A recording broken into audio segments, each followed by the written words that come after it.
देश में कोरोना की रफ्तार एक बार फिर से तेज हो गई है। सबसे ज्यादा मामले दिल्ली एनसीआर में सामने आ रहे हैं।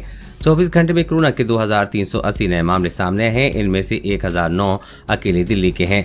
दिल्ली एनसीआर में कोरोना की नई लहर में बच्चे भी संक्रमित हो रहे हैं। कई स्कूलों में अब तक सैकड़ों बच्चे पॉजिटिव मिल चुके हैं। हालांकि बच्चों के संक्रमित मिलने के बावजूद भी एक्सपर्ट और पेरेंट्स स्कूल बंद करने का विरोध कर रहे हैं।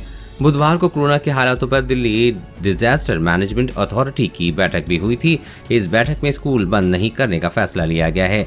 एक अधिकारी ने बताया कि स्कूल बंद नहीं होंगे और ऑफलाइन क्लासेस जारी रहेंगी।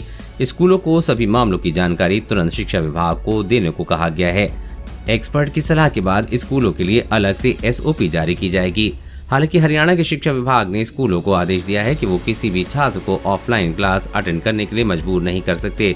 पिछले हफ्ते दिल्ली सरकार ने स्कूलों के लिए गाइडलाइन जारी की थी, जिसमें कहा गया था अगर किसी क्लास में कोई छात्र या टीचर संक्रमित मिलता है तो उस क्लास को बंद कर दिया जाएगा, जबकि बाकी क्लासेस ऑफलाइन चलती रहेंगी। इन सब के बावजूद जब कोरोना की नई लहर का खतरा बच्चों पर बढ़ता जा रहा है, तब भी पेरेंट्स और एक्सपर्ट का मानना है कि स्कूल बंद नहीं किए जाने चाहिए। उनका कहना है कि स्कूल बंद करना कोई हल नहीं है। स्कूल बंद करने का विरोध क्यों? पेरेंट्स की क्या है राय? तानिया अग्रवाल 6 साल के बच्चे की मां हैं। वो कहती हैं कि जब बाकी जगह खुली हुई हैं तो स्कूलों को टारगेट क्यों किया जा रहा है? ज्यादातर मामलों में बच्चों में हल्के लक्षण हैं या कोई लक्षण नहीं है।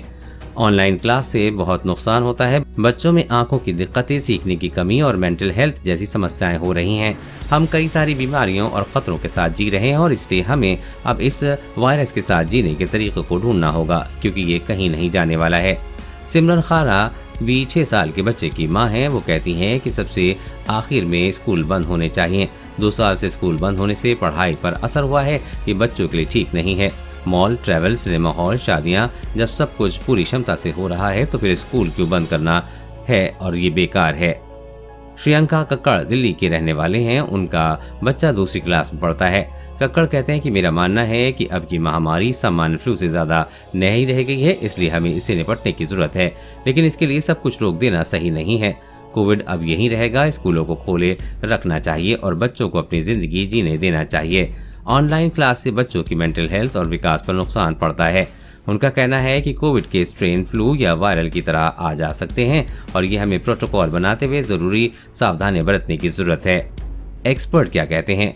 बाल रोग विशेषज्ञ डॉक्टर धीरेन गुप्ता का कहना है कि सबको पता है कि BA1 और BA2 फैल रहा है, लेकिन इससे आम फ्लू जैसी बीमारी हो रही है तो स्कूलों को बंद करने की जरूरत नहीं है।